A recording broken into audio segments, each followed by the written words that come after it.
everyone, and welcome back to day 3 of my 30-day bread making challenge. Today we have a good recipe for you. This is a family favorite from my friend. Her name is Lisa, and she gave me this recipe probably about 7 years ago. And I could not even count how many times I've made this recipe. It's definitely our #1 favorite family recipe. So looking forward to making this with you today. So this is actually our first yeast bread that we're going to be making, and it's pretty delicious. So here we go. The first ingredient is whole wheat flour. This makes 2 loaves of bread. Okay, and I'll show you the whole process, but it's going to take quite a while to make this because it has to rise 2 times. So we're going to start off with mixing our dough and getting that ready for the first rise. So here we go. 3 cups of whole wheat flour, followed by 1/3 of a cup of honey. Honey is the sweetener in this bread. And we're just gonna let that drain out. So 1/3 of a cup of honey. I usually add a little bit of canola oil in the bottom of the measuring cup so that it will come out of the measuring cup very easily. So there we go for our honey. 1/4 of a cup of oil. So that's our next ingredient. And then this is an important thing. I have made this so many times. I've probably left out every one of the ingredients one time. But salt is really important because this will get really overinflated without the salt. So we definitely need, this is actually 1/2 tablespoon of salt. And then today we're not using baking powder, we are using yeast. And this recipe calls for 4 teaspoons, 4.5 actually, there's 2 of yeast. And I actually get my yeast at Costco in a large container. So I use a quick rise yeast. This is actually an old container, but I buy it at Costco. It's very cheap. It used to be about $4, but that was before the pandemic. So it's probably a lot more now. Okay, so our next ingredient is actually warm water. And for our warm water, I normally don't boil the water. I usually get it right out of the tap. But today I thought, you know what, I'm gonna add it this way. You don't want it to be boiling because you'll kill the yeast. So I'm gonna add it in a side container here to make sure it's the right temperature. Warm tap water is a good temperature. So we're gonna do 2, now the recipe calls for 2¼ cups, but sometimes I add a little extra. It's very dry here in Alberta where we live, and I usually do closer to 2½ cups of water. All right, so just gonna double check. Yeah, that's about warm tap water, and I use filtered water. I find it to be the best. All right, we'll give this a stir.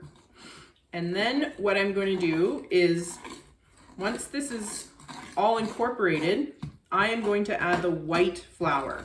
So this is basically 1/2 whole wheat, 1/2 white, 50-50. Makes for a nice ratio. It usually rises up very nicely as well.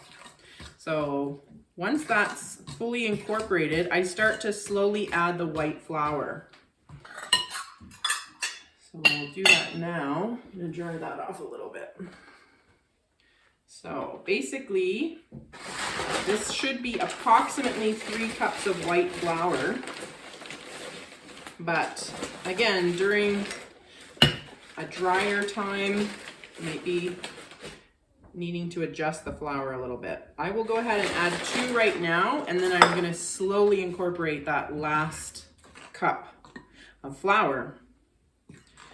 So hopefully this is all going to turn out really well today. The tricky part is sometimes, because I'm busy, I allow one of the stages to rise too much, and then the bread will be flat on the top. So once it's not so liquidy, that's when I usually dump it out onto the counter. So it's starting to come together and be a bit more incorporated. And that's when I place it on the counter. And then this dough needs to be kneaded for about 10 minutes until it's in a nice ball. This was probably the hardest part when I first started. I don't use a KitchenAid mixer. I just prefer to do it this way. I actually broke my arm and my wrist a few years ago in 2019, and my doctor recommended that making bread was a really good thing to help heal up my wrist. So I just started doing it this way and never look back. So this will take, as I said, about 10 minutes. I just gradually add the flour as I go, that last cup, until it's not sticky anymore. So it does take a little while, but really this is the longest step, the kneading. After that, I guess technically rising takes a while, but it's not labor intensive. This is the longest labor intensive step. So this is what the dough looks like after it's been kneaded. I put it in this sprayed pan for about 45 to 50 minutes. The trick is you don't want to over rise it because it will make your bread flat on the top. So this is what it looks like after about 10 minutes of kneading, and it's going to stay in a warm spot. And I usually keep a cover on it with a cotton dish towel for about 50 minutes. We'll come back and take a look after 50 minutes. Okay, we are back at about the 50-minute mark, maybe a little bit more, because I had to pick my daughter up from the bus. And this is what things are looking like now. It's about doubled in size. And what we're gonna do now is dump it out of this bowl, and we're going to add it into 2 loaf pans. So what I do is I cut it in half, and then I actually am going to make it into 2 balls. So I set one of the loaves aside, I cut it in half again, and then in one of the dough balls, I form it into, or form one into a ball, and it makes a nice sort of ball there, and I pop that into my loaf pan. Then I add the next, or make another one into a ball, throw that into the loaf pan, and then exact same process with the other half, 2 more dough balls. And now both of these are going to rise up again for another approximately 50 minutes until they double in size. I'd say 35 to 50 minutes, anywhere in there. But here's the trick. You don't want to let it over rise because it will be flat on the top. And you never know, but that may happen today.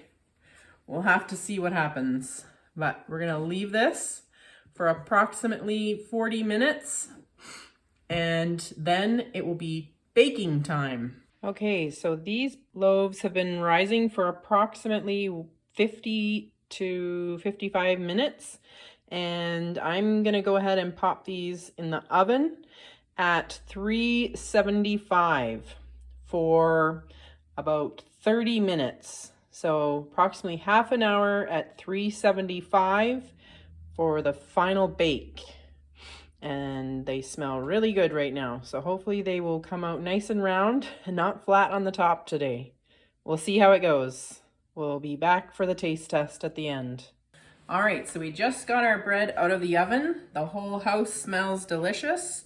And my next step is I just put some butter on the top. I actually use olive oil basil, and I usually add that on right now while you can see it's melting. Natalie's here with me. She's my oldest child. She's hoping for It smells so good. a bite. I want to eat it. This is the best part. Enjoying fresh bread out of the oven. From start to finish, it's been about 4 hours, so it isn't a quick process, but it's not a hard process. As you can see, it's quite easy. She makes it like all the time. Yes, you make a lot of bread. So that's why she's doing the 30-day bread contest. Challenge. Okay, open. That's okay. So we'll and eat that one. you break it open to make it like you break it open to so it to cool down. Yeah, normally we would not slice that up right away, but we're gonna take a quick bite. And you can tell me how it is, Natalie. Okay. The steam is coming out. How about you try some? No, you go ahead. It's for you. We'll Okay. add some butter.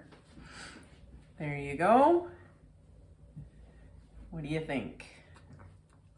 I only got the crust. Sure, Calvin.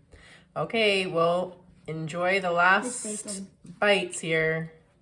So you can join us tomorrow for day 4 of our next challenge. So day 3 is done. Take a bite. Thanks for watching. Yummy.